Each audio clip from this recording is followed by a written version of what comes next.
Ever wonder how the software on your phone or computer seems to, well, think? Today, we're going to pull back the curtain on the simple logic that lets programs make choices. This is the absolute foundation of any smart piece of software. I mean, really think about it. How does your GPS know to tell you to turn left now? Or how does your favorite app decide to pop up with a new notification? The answer to all of it is a powerful idea called conditional logic.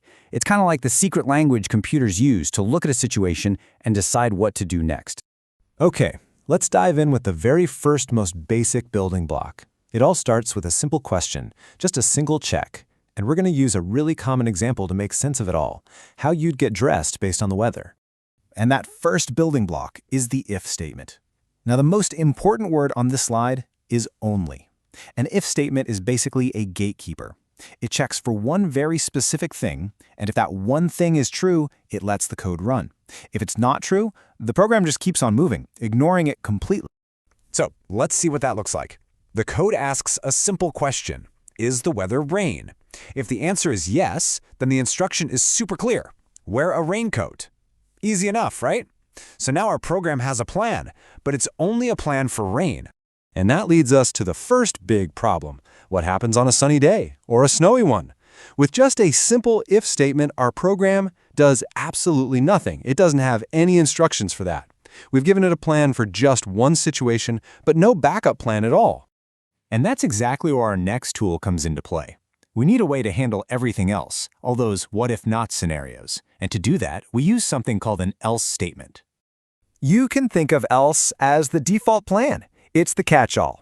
If that first if condition turns out to be false, so if it's not raining, the program doesn't just stop. Nope, it jumps right down to the else code and runs that instead. It's our fallback option.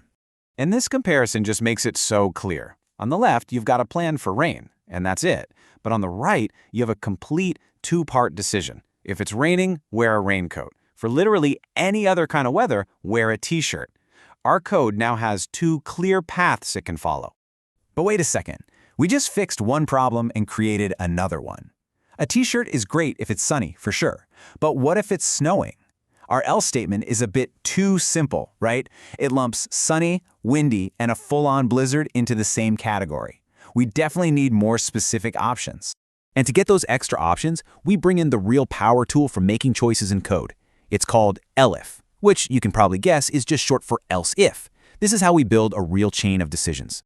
So here's what's so cool about elif. It lets us ask another question. The program checks the if first. If that's false, it doesn't just give up and go to the else. Instead, it moves on to the elif and asks a new, different question. And you can chain together as many of these as you need to. So look at how we build this logic step by step. First, we check for rain. If it's not raining, okay, next question.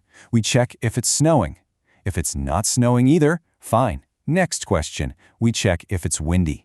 And only if none of those are true do we finally fall back to our default else and wear a t-shirt. See? It's a ladder of choices. And just like that, we have our complete structure. We've got an if, maybe a few elif statements for more options, and a final else to catch everything else. This whole thing works together as one single, powerful unit for making decisions. Now, this is probably the single most important rule you need to remember about this whole thing. When the computer reads this, it checks from the top down and it stops at the very first condition that's true. So even if it's both rainy and windy, the computer will see that the weather is rain, run the wear a raincoat code, and then it will completely skip the rest of the chain. It only ever makes one choice. This table honestly sums it all up without needing any code at all. You've got your specific conditions, and each one leads to a specific action. And if none of those match, you've got your anything else default at the bottom. This is a perfect picture of how a computer thinks through a problem that has more than one answer. Okay, so picking out an outfit is a fun way to learn this, but why does this actually matter in the real world? Well, because this exact logic, this if-elif-el structure, is running constantly, all the time, in pretty much every piece of tech you use every single day. And I'm not kidding. We're talking about thousands of these tiny little decisions happening every minute of every day, right there inside your phone, your web browser, all your apps. They're like the invisible gears that make everything just work. I mean, think about it. A video game is asking, if the player has the key, then open the door. Else, play a locked sound. An app is asking, if there are new messages, then show the notification icon, else do nothing. Your thermostat at home is asking, if the temperature drops below 68, then turn on the heat. Even just typing in your password is an if-else statement. It is absolutely everywhere. When you really boil it down, that's what's happening here. We're not just writing lines of instructions.